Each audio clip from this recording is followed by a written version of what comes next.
सभी को नमस्कार। मैं आज जो है दिव्य पथ जीवन परिचय सद्य ए नागराज जी की जीवनी का एक ऑडियो बुक बनाने जा रहा हूँ। और ये ऑडियो बुक आप लोगों को जब आप काम करते हुए आप इस चीज़ को सुनोगे या किसी कुछ भी करते हुए जब आप सुनोगे तो आपको पढ़ने की आवश्यकता नहीं होगी, इसलिए बना रहा हूँ मैं, है ना। तो चलिए मैं इसको मैं अभी पढ़ूँगा, आप सुनते रहिएगा, है ना। और इसमें क्या सुधार करना है ये मुझे आप कमेंट्स में ज़रूर बताइएगा, और अच्छा लगेगा उसको ज़रूर लाइक करना और इसको आप शेयर भी कर दीजिएगा आपके परिचितों को, है ना। तो इसकी जो प्रेरणा है, मध्य दर्शन से अस्तित्ववाद, अस्तित्वमूलक मानव केंद्रित चिंतन ना, और सुरेंद्र पाल जी ने शायद ये लिखा हुआ है।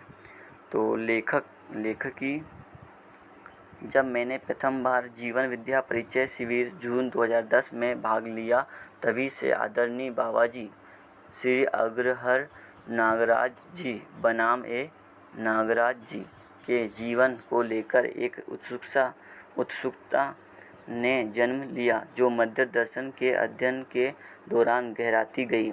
इस मानव का कैसा व्यक्तित्व होगा, जन्म से समय क्या परिस्थितियाँ रही होगी, कैसे संस्कार मिले होंगे, कैसी शिक्षा रही होगी, क्या किसी विशेष घटना ने उन्हें इस अनुसंधान के लिए प्रेरित किया होगा, क्या ये सामान्य मानव से कुछ अलग होंगे, आखिर कैसे यह चिरापेक्षित और अभी तक रहस्यमय माना जाने वाला अद्भुत ज्ञान उनसे प्रकट हो गया।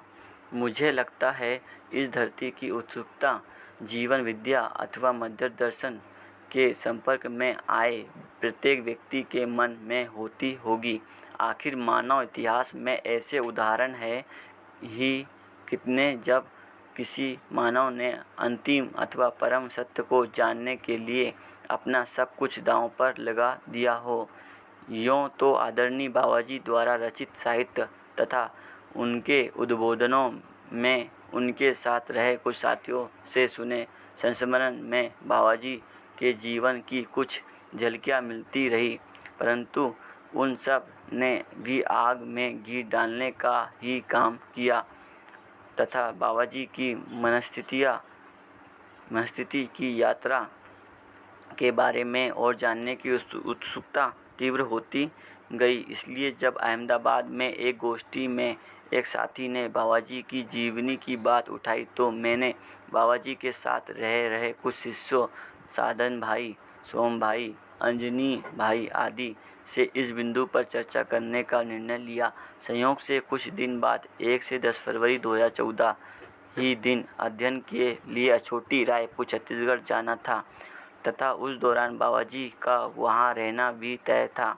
साथियों से बात की तो उन्होंने बताया कि वे कई बार इस बारे में समय समय पर बाबाजी से बात करते रहे, परंतु किसी कारणवश निर्णय नहीं हो पाया और उन्होंने मुझे बाबाजी से बात करने का परामर्श दिया।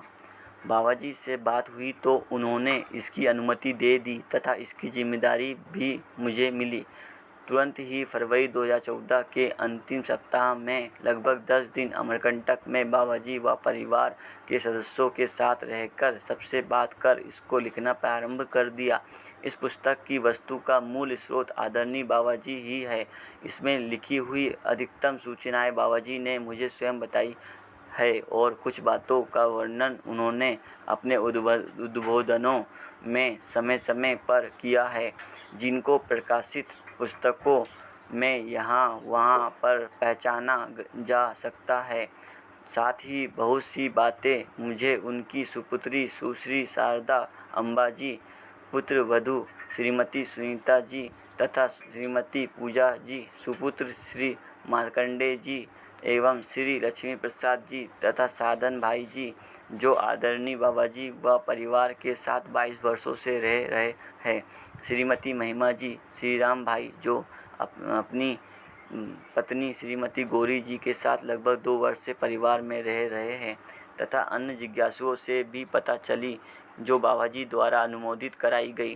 बाबाजी मुझे इस बात का भी विशेष ध्यान दिलाते रहे कि इस पुस्तक के लेखन में भी उनके व्यक्तिगत महिमा मंडन से दूर रहा जाए।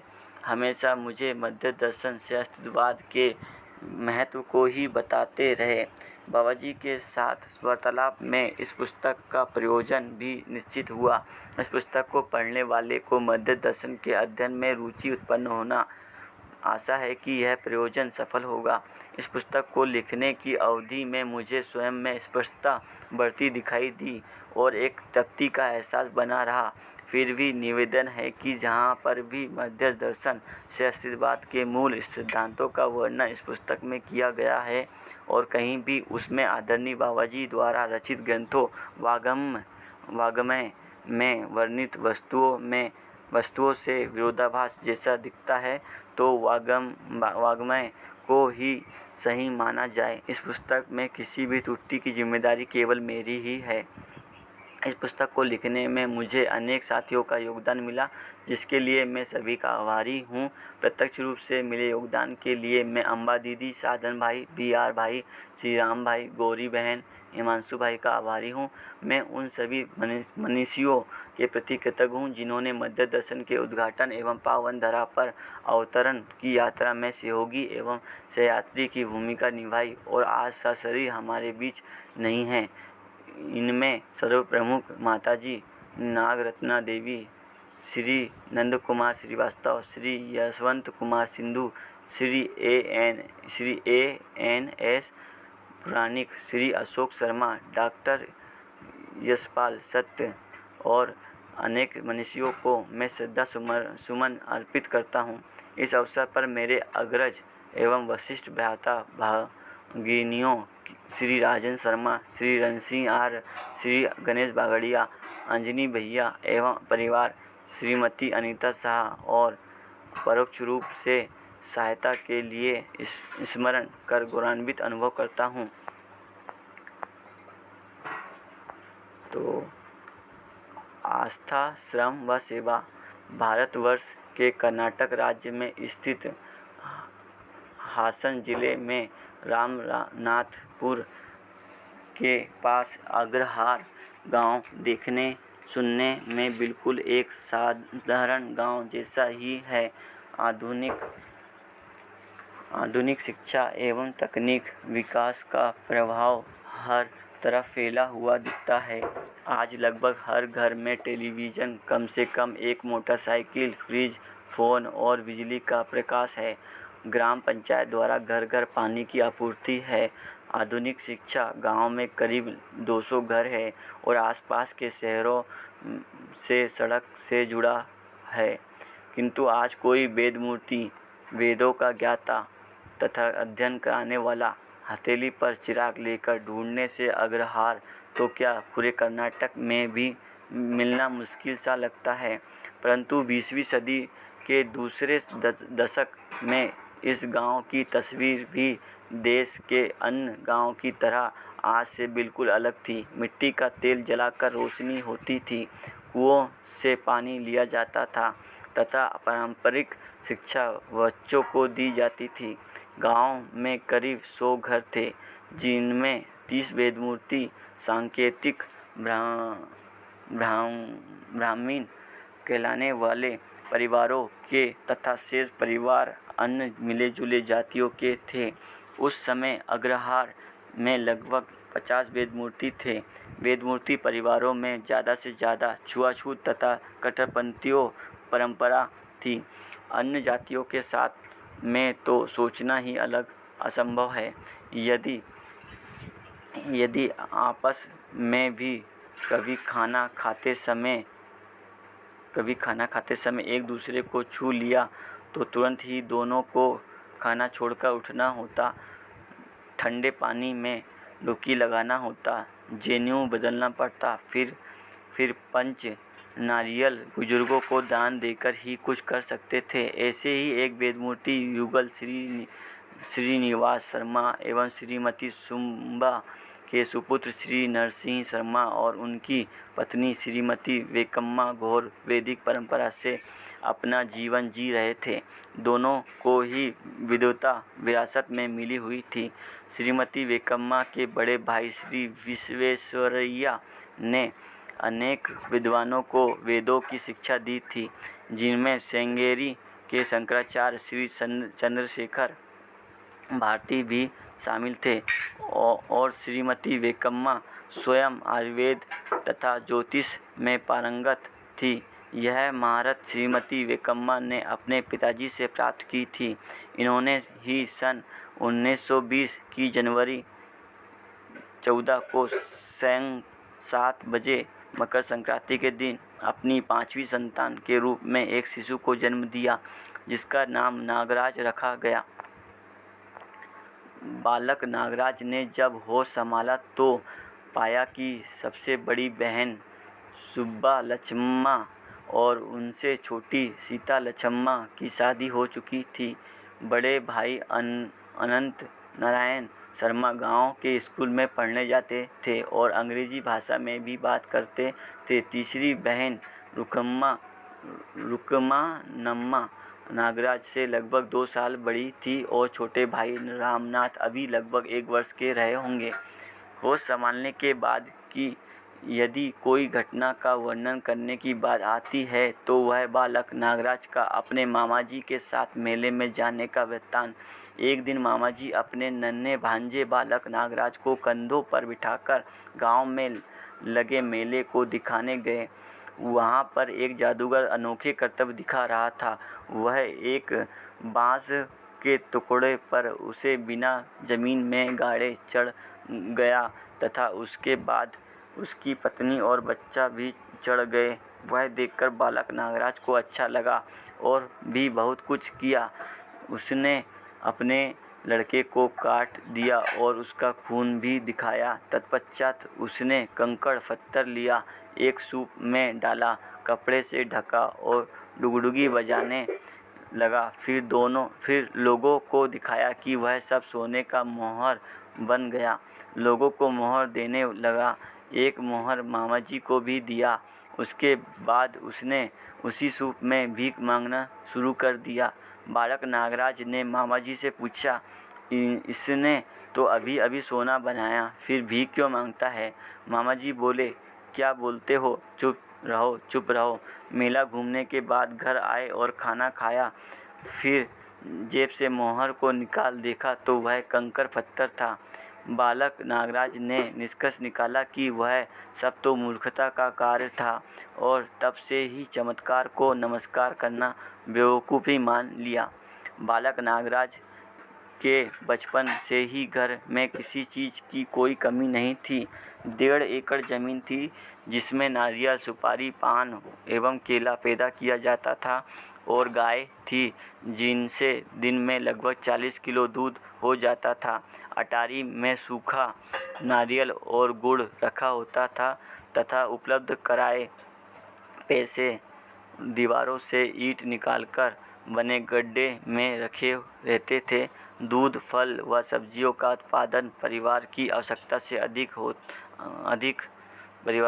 से कहीं अधिक होता था, परंतु इन वस्तुओं को बाजार में या फिर गांव के अन्य लोगों को बेचने की बात सोची भी नहीं जाती थी। घर से बाहर के आंगन में एक बड़े बर्तन में दूध तथा पास में ही फल व सब्जियों को रख दिया जाता था तथा गांव के लोग जिनको इन वस्तुओं की आवश्यकता होती थी चुपचाप लेकर चले जाते थे। यह इंतजाम कुछ इस तरह होता था कि घर के लोग अन्य लोगों को वस्तुएं ले जाते हुए देख नहीं पाते थे। इस कार्यक्रम को देखकर एक दिन बालक नागराज ने अपनी माताजी से पूछा, ये सब लोग इन वस्तुओं को हमसे मांग कर क्यों नहीं लेकर जाते? इस तरह चुप कर क्यों ले जाना होता है? माताजी ने जवाब दिया, मांगना किसी को अच्छा नहीं लगता, ले जाने वाले को दीनता का एहसास ना हो, इसलिए हमने ऐसा प्रबंध किया है। यह सुनकर बालक नागराज सोचने लगे कि परिवार वाले किस तरह से दूसरों के सम्मान का ध्यान रखते हैं। बालक नागराज ने देखा कि उनकी माताजी रोज़ सवेरे रंगोली सजाती है और उसमें उस दिन का पंचांग बनाती। लोग उस पंचांग को देखने आते थे और खुश होते थे। प्रतिदिन गायों के दूध की दही जमाना तथा उसे मथना, मक्खन निकालना, अनाज पीसना कूटना इत्यादि कार्य करती थी। बालक नागराज भी उसमें शामिल होकर यथाशक्ति योगदान देते थे। अपनी माताजी की विद्वता, आयुर्वेद, ज्योतिष तथा घोर सेवा देखकर बालक नागराज गदगद हो जाते थे। पिताजी भी प्रतिदिन सवेरे 4 बजे उठने के बाद नहाकर वेद पाठ करते तथा पूजा करने के बाद खेत में जाकर परिश्रम करते थे। करीब 9 बजे वापस आने के बाद फिर नहाकर पूजा पाठ नैवेद्य करते तथा खाना खाकर विश्राम करते। फिर खेतों में जाकर श्रम करते। वापस आकर फिर वही क्रम दोहराते। हवन करने के बाद खाना खाकर सो जाते। माताजी व पिताजी की इस दिनचर्या में अधिकतर एक और बात शामिल रहती थी। घर में मेहमानों का आना बना ही रहता था। यूँ तो ज़्यादातर रिश्तेदार परंपरानुसार गांव में ही बसते थे, परंतु गांव आवागमन की दृष्टि से सही जगह स्थित होने से यात्रियों का रात को रुकना होता रहता था। माताजी सबके लिए खाना बनाती थी। बालक नागराज भी खुशी खुशी अपने बड़े भाई के साथ लोगों के नहाने के प्रबंध में सहयोग करते थे। रात्रि 12 बजे भी लगभग 20 अतिथियों के नहाने, खाने व सोने का कार्यक्रम बालक नागराज ने कई बार देखा। इस प्रकार परिवार का अतिथियों की सेवा करना तो बालक नागराज को अच्छा लगता था, किंतु हिंदू धार्मिक परंपरा के अंतर्गत वर्णाश्रम के अनुसार कुछ विशेष जाति वाले अतिथियों के रुकने की व्यवस्था अंदर तथा कुछ अन्य जाति अतिथियों को सबसे बाहर ठहराने की प्रथा उन्हें बिल्कुल अच्छी नहीं लगती थी। यहीं से कहीं दूर में शंका का जन्म होते दिखता था। गांव में केवल 2 ही परिवार इस तरह यात्रियों की सेवा करते थे। इस तरह घोर विद्वता, घोर श्रम एवं घोर सेवा के वातावरण में बालक नागराज के जीवन की शुरुआत हुई। शिक्षा। आज तो स्थिति ऐसी है कि जन्म से पहले ही माता पिता को बालक की शिक्षा को लेकर चिंता आरंभ हो जाती है, जिसके साथ महाचिंता यह जुड़ी होती है कि बच्चा बड़ा होकर कैसे कमाएगा, क्या नौकरी करेगा और अपने बच्चे पाल भी पाएगा कि नहीं। परंतु सन 1925 में शायद ही कोई दंपत्ति अपनी संतान के भविष्य को लेकर चिंतित होगा। नागराज के माता पिता व परिवार के अन्य लोग भी परिश्रम से परिवार की आवश्यकता की वस्तु पैदा कर लेते थे तथा मज़े से जीवन यापन कर रहे थे। साथ ही ऐसी आशा रखते थे कि बच्चे भी श्रमपूर्वक अपना पेट भर सकेंगे।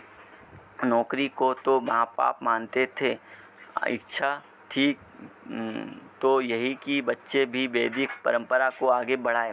वेदों को पढ़ने के लिए शिक्षा की आवश्यकता समझते थे। अतः बालक नागराज जैसे ही 5 वर्ष के हुए, उन्हें भी स्कूल भेजने की तैयारी शुरू हुई। बालक में एक और वेदमूर्ति गढ़ने को लेकर हर कोई आशान्वित था, परंतु एक अड़चन पैदा हो गई। बालक नागराज का मन स्कूल जाने को नहीं हुआ। तुरंत ही परिवार वालों द्वारा हाथ पैरों का प्रयोग किया गया और जबरदस्ती स्कूल भेजा गया। मार खा खा कर हलवा बनने के बाद जैसे तैसे नागराज ने स्कूल जाना प्रारंभ किया और बालू रेत में उंगली से कन्नड़ भाषा सीखना शुरू किया।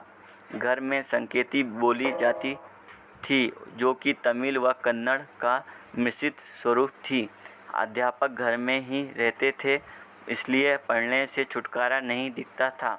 स्कूल में शरीर स्वास्थ्य के बारे में जो थोड़ी बहुत बातें बताई जाती थी, वे ज़रूर उन्हें अच्छी लगती थी, परंतु स्कूल में उनका मन बिल्कुल भी नहीं लगता था। उनको स्कूल में दी जाने वाली जानकारी किसी तरह से दिन प्रतिदिन जीने के लिए किंचित मात्र भी उपयोगी नहीं दिखती थी। बालक नागराज का मन तो अपनी माताजी के साथ कार्य करने में तथा उनसे आयुर्वेद व ज्योतिष की जानकारी लेने में लगता था। तालाब में तैरना, गिल्ली डंडा व पिट्ठूल खेलना भी अच्छा लगता था। लड़कियां तराश कर आदमियों के चित्र भी बनाते थे। बालक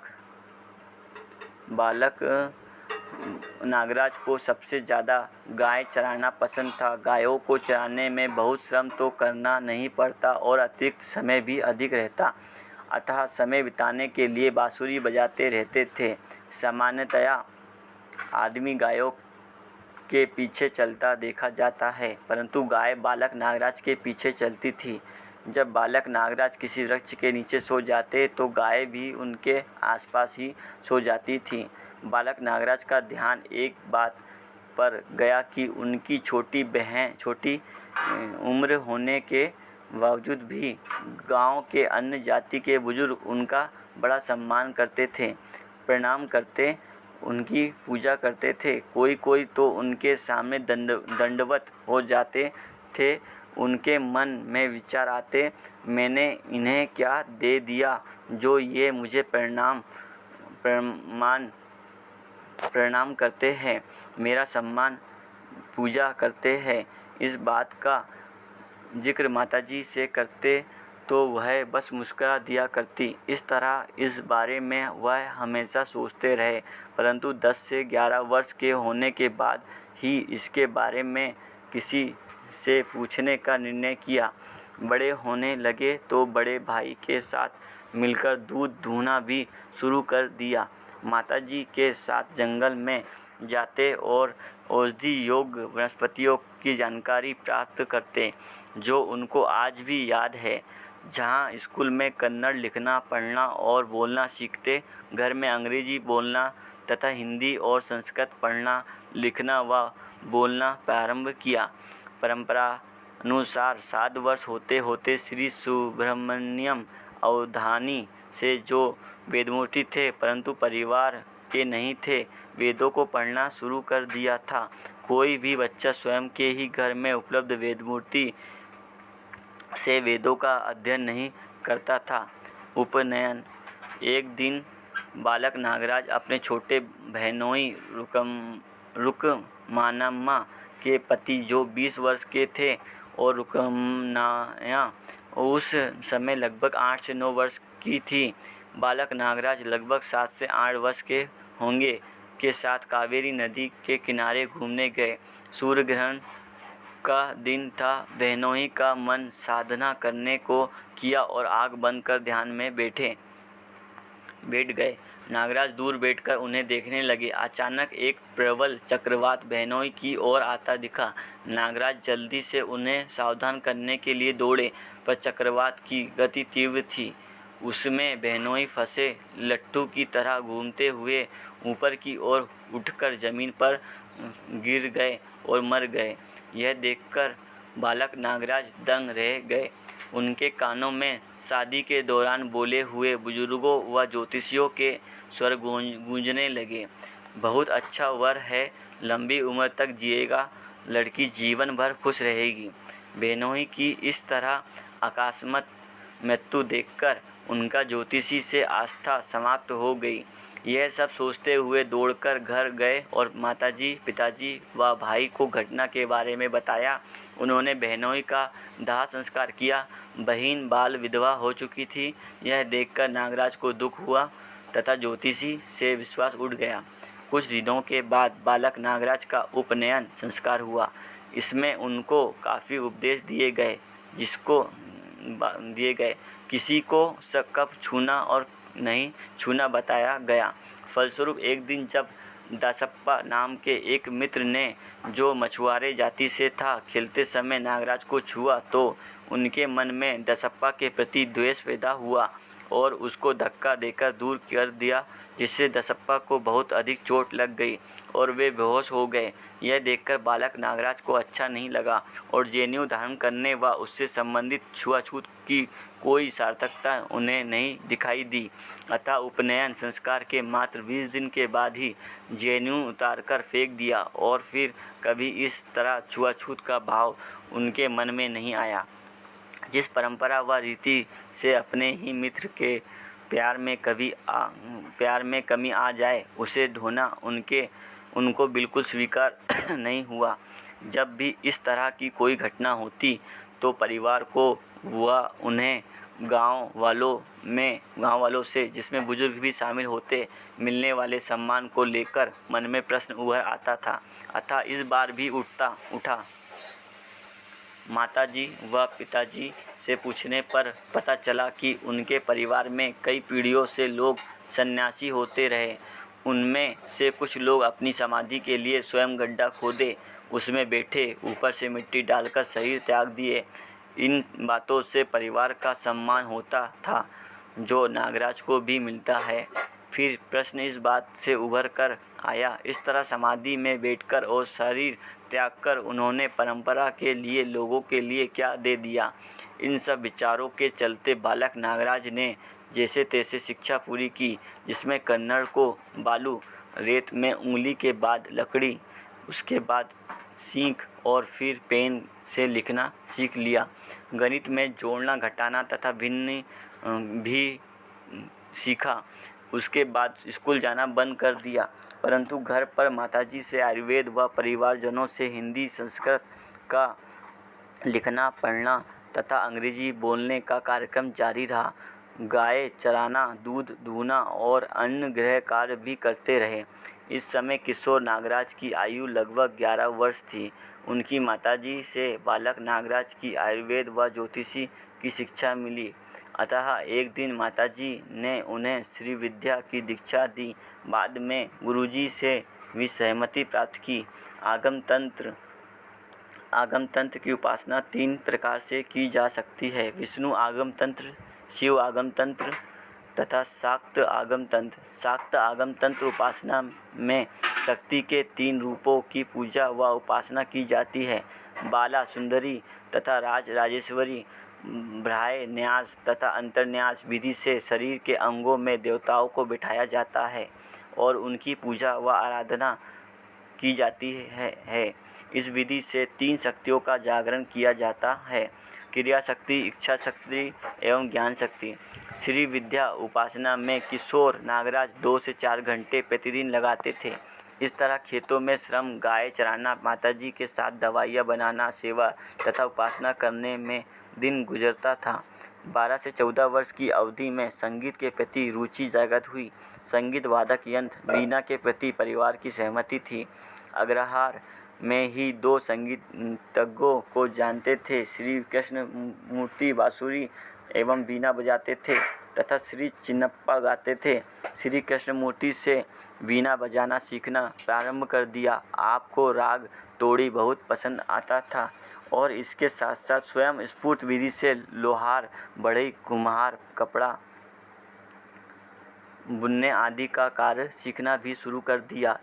इस सबके साथ वेद और उपनिषदों का पठन पाठन व श्रवण भी चलता रहता था। घर परिवार व मोहल्लों में वेद, वेदांत तथा उपनिषदों की ही ध्वनि गूंजती रहती थी। गुरु मिलन। गांव में परंपरा थी कि जब भी कोई बालक युवा होने की घोषणा करता तो उसे गांव के बाहर के मंदिर में रखा हुआ एक पत्थर उठाना होता था। उसके बाद ही वह किसी डूबते को या अग्नि में जलते हुए को बचाने के योग्य माना जाता था। ज़्यादातर लोग उस पत्थर को 18 वर्ष होने के बाद में उठाते थे, परंतु किशोर नागराज ने उसे 16 वर्ष की आयु पार करते ही उठा लिया और युवा घोषित हो गए। परंतु इस बात से पिता को अधिक खुशी नहीं हुई। वह उनके श्रम से तो खुश रहते थे, परंतु उनके क्रियाकलापों व विचारों से ज़्यादातर नाखुश ही रहते थे। जबकि माताजी उनके विचारों से भी व सेवा से भी बहुत खुश रहती थी। पिताजी ने कई कोणों से स्थिति का जायजा लिया कि इनसे स्कूल में पढ़ाई भी नहीं की और वेदों में भी विशेष निष्ठा नहीं दिखती। वेद वाक्यों में शंका ही बताते रहते। परंपरागत रीति रिवाजों का पालन करने में भी कोई विशेष रुचि नहीं लेता। परंतु सोचने समझने के बाद उन्होंने युवा नागराज को सुधार हेतु उस समय के श्रृंगेरी के शंकराचार्य श्री चंद्रशेखर भारती जी परिवार, जिन्हें गुरु जी मानता रहा, से मिलने का निर्णय लिया। युवा नागराज गुरुजी से जब पहली बार मिले तो बहुत रोना आया। गुरुजी उस समय लगभग 42 वर्ष के रहे होंगे। पिताजी ने उन्हें युवा नागराज सर पकड़कर गुरुजी के चरणों में पटक दिया और बोले, यह वेदांत और रीति रिवाजों को मानता नहीं, बस कुतर्क करता रहता है। तत्कालीन सामाजिक परिस्थितियों को ध्यान में रखते हुए कोई विशेष बात नहीं दिखती थी, परंतु युवा नागराज के आत्मसम्मान को चोट पहुंची और बस रोना आया और रो दिए। घर आकर भी रोते रहे। फिर बीमार हो गए। आंत का बुखार हो गया जो लगभग 42 दिन तक चला। माताजी ने उपचार किया और खूब सेवा की, जिससे ठीक हो गए। बुखार उन्हें जिंदगी में एक नया मोड़ देकर चला गया था। यह युवा नागराज भी नहीं जानते थे। ठीक होने के कुछ दिन बाद ही युवा नागराज ने अपने में कई परिवर्तन महसूस किए। उन्हें लगा कि वेद पाठ सही से होने लगा। श्लोक याद होने लगे और श्लोक समझ भी आने लगे। उन्हें श्लोकों के अर्थ का अनुमान होने लगा तथा अर्थ प्रतीत होने लगा। इससे अब नई अड़चन शुरू हुई। श्लोकों के अंतर विरोध भी दिखने लगे। ब्रह्म सत्य, जगत मिथ्या और ब्रह्मा से ही जगत की उत्पत्ति एवं ब्रह्मा ही बंधन व मोक्ष का कारण होना की बात से युवा नागराज परेशान होने लगे। सबसे प्रश्न करने लगे कि ब्रह्मा ही बंधन और मोक्ष का कारण कैसे। परिवार वाले इसे वितंडावाद कहने लगे और वह भी परेशान होने लगे। परिवार ने श्रेष्ठतम वैदिक परंपरा का सम्मान प्राप्त किया हुआ था। युवा नागराज जानते थे कि परिवार के सम्मान के आधार पर ही गांव के बुजुर्ग भी उनका सम्मान करते थे। वह यह भी जिम्मेदारी समझते थे कि परिवार ने जो सम्मान और प्रतिष्ठा बनाया था उसे बर्बाद करने का उन्हें कोई अधिकार नहीं था। परंतु अपने प्रश्नों व जिज्ञासाओं के उत्तर पाने की तीव्र उत्कंठा थी। इसी असमंजस की मानसिकता व श्रम, सेवा, वेद अध्ययन एवं उपासना वाली दिनचर्या में समय बीत रहा था। इस बीच बड़े भाई अनंत नारायण शर्मा की शादी हो गई और उन्होंने अपने 3 सालों के साथ मिलकर सयाजी राव रोड, मैसूर में सिलाई का एक कारखाना स्थापित कर दिया। युवा नागराज ने भी वहां 2 वर्ष रहकर सिलाई सीख ली थी। विवाह ऐसी परिस्थिति में जैसा बहुधा होता है और युवा नागराज की आयु भी हो गई थी। माता पिता ने उनकी शादी की बात चलाई। अग्रहर से 60 से 70 किलोमीटर दूर श्रवणबेला गोला में जान पहचान वाले श्री मजैया और उनका परिवार रहता था। श्री मजैया संस्कृत के विद्वान एवं अध्यापन कार्य करते थे। उनकी कन्या सुश्री नागरत्ना का, जो उस समय लगभग 15 से 16 वर्ष की थी, रिश्ता आया हुआ था। वर्तमान में मानसिक स्थिति को देखते हुए युवा नागराज को शादी करने की आवश्यकता बिल्कुल भी नहीं दिखती थी।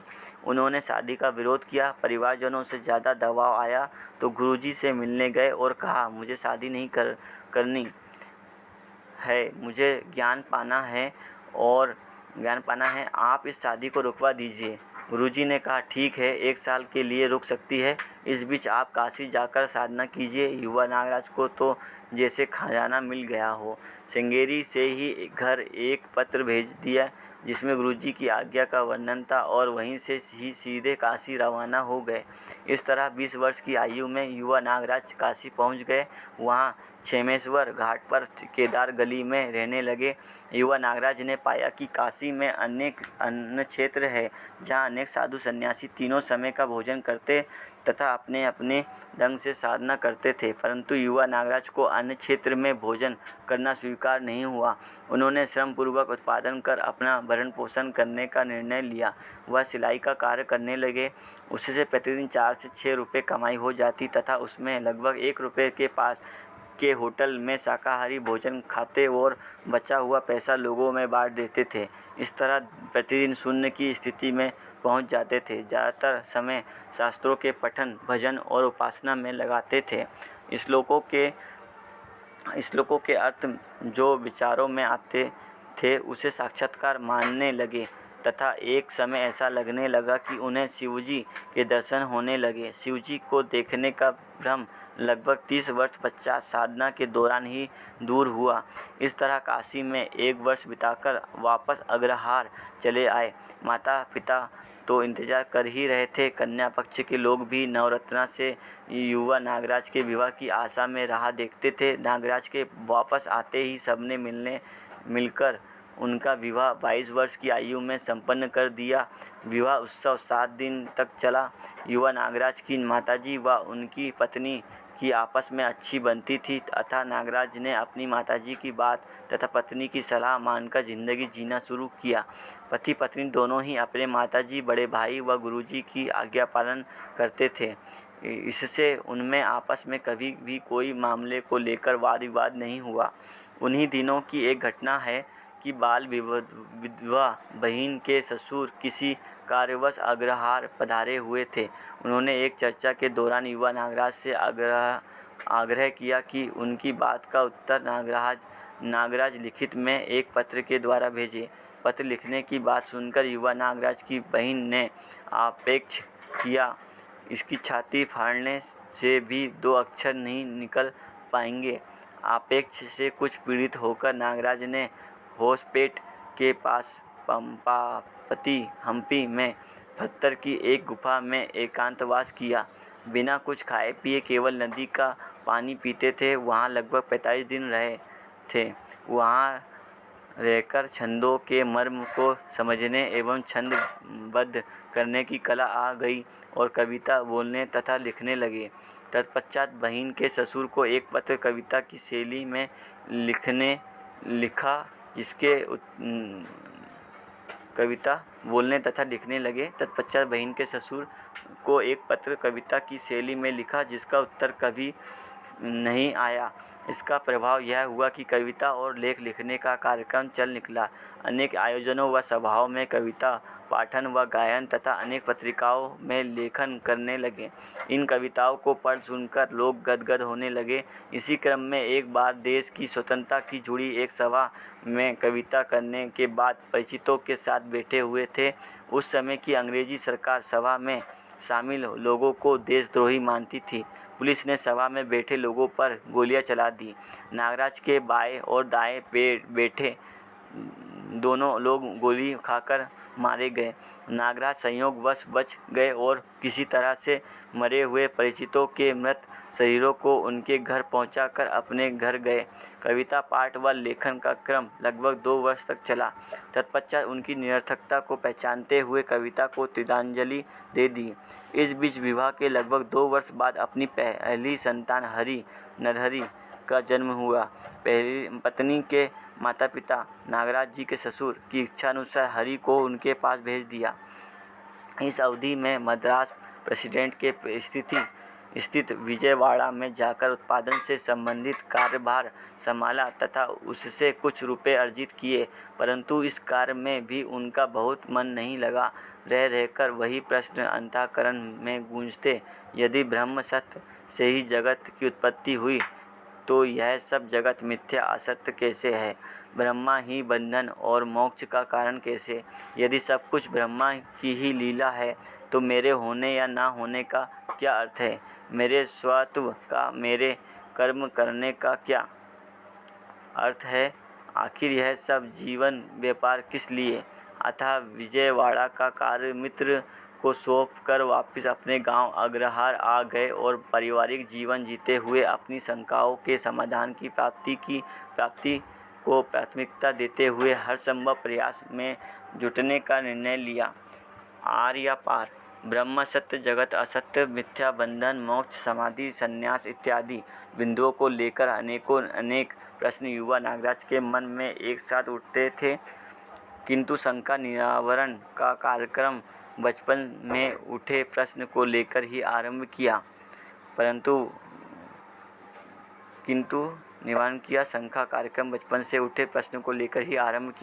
परिवार वालों से पूछा, हमें परंपरा व पूर्वजों के कारण जो सम्मान मिलता है, जो वे सन्यासी हो गए और कुछ समाधि के लिए स्वयं ही गड्ढा खोदकर अपने ऊपर मिट्टी डालकर मर गए, वे हमको क्या दे गए?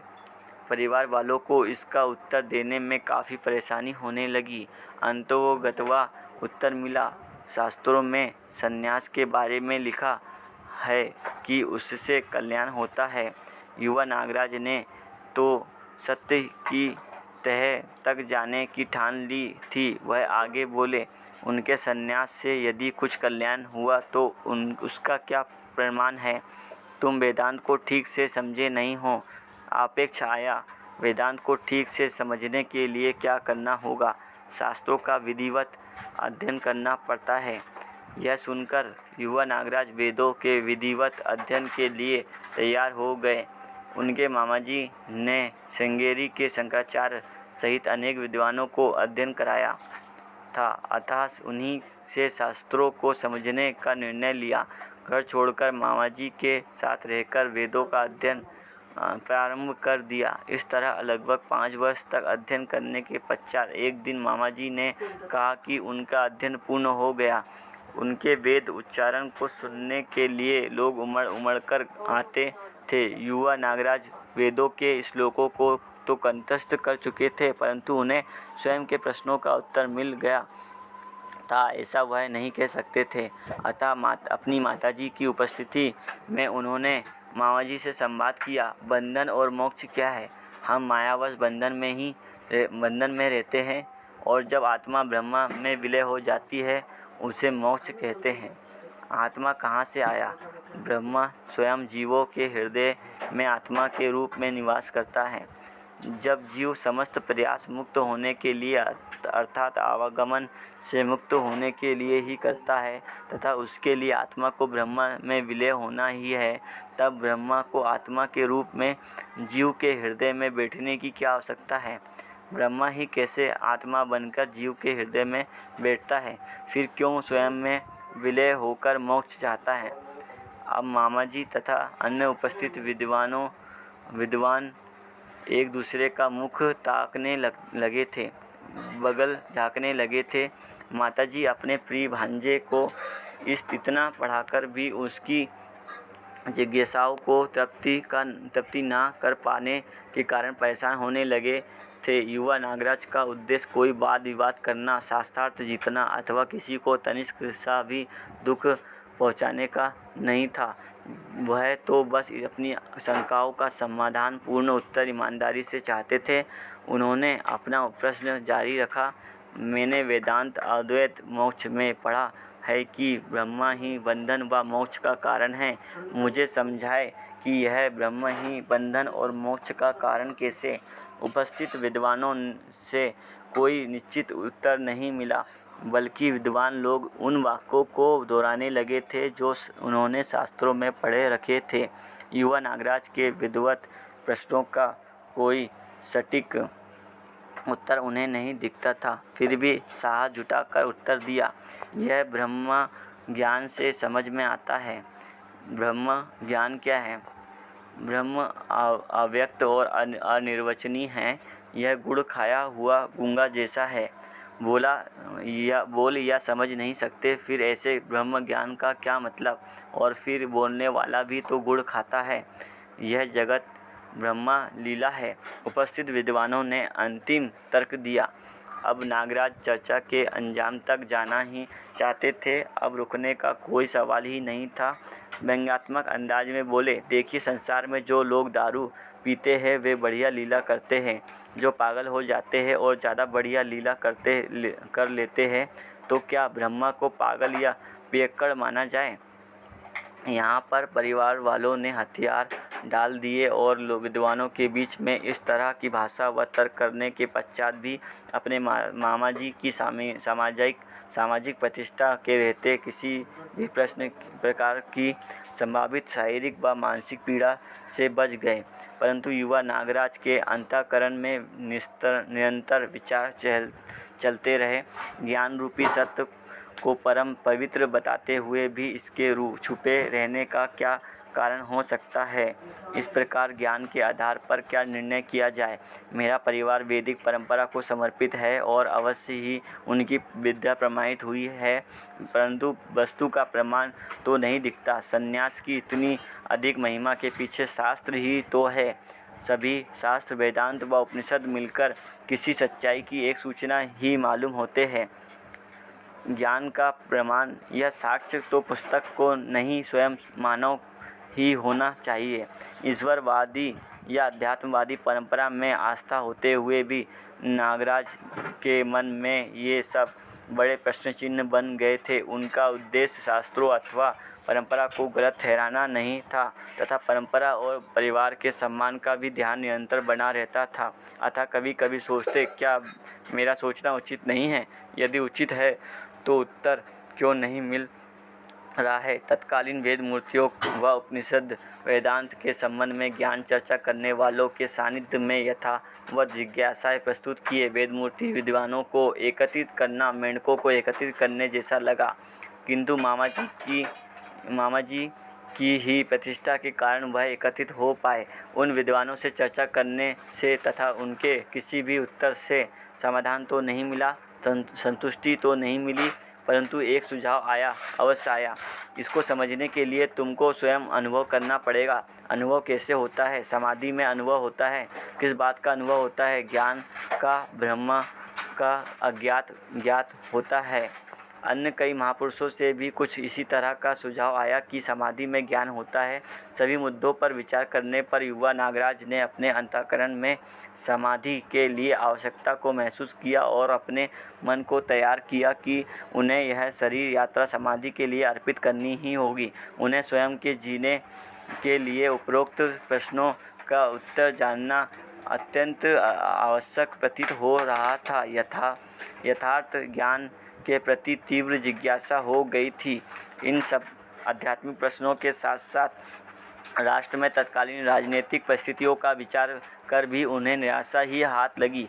स्वतंत्रता के पश्चात संविधान निर्माण हुआ, जिसमें राष्ट्रीय जीवन को लेकर मूल प्रश्न जैसे राष्ट्र किसे कहे, राष्ट्रीयता का स्वरूप क्या हो, राष्ट्रीय चरित्र कैसा हो, इन सब का ना तो कोई ठोस आधार और ना ही कोई व्याख्या दिखाई पड़ती थी। फिर भी इन प्रतिनिधि के पात्र होने को स्वीकार किया गया, जिसका आधार वोट एवं धन को माना गया। संविधान में एक ओर तो धर्मनिरपेक्षता की बात कही गई, परंतु साथ ही में अनेक जाति संप्रदाय व समुदायों का उल्लेख किया गया। एक ओर समानता की बात तो दूसरी ओर आरक्षण का प्रावधान। इन सब विसंगतियों से मुक्ति एवं स्वयं की जिज्ञासाओं की तृप्ति के लिए समाधि की तैयारी करने लगे। उस समय उनकी उम्र 27 से 28 वर्ष की रही होगी। जिज्ञासु नागराज को ज्ञात था कि यदि परंपरा को छोड़कर अपने मन का कुछ करना है तो शास्त्रों में विधिवत संन्यास के प्रावधान का वर्णन है। विधिवत संन्यास में जाने के लिए अपनी पत्नी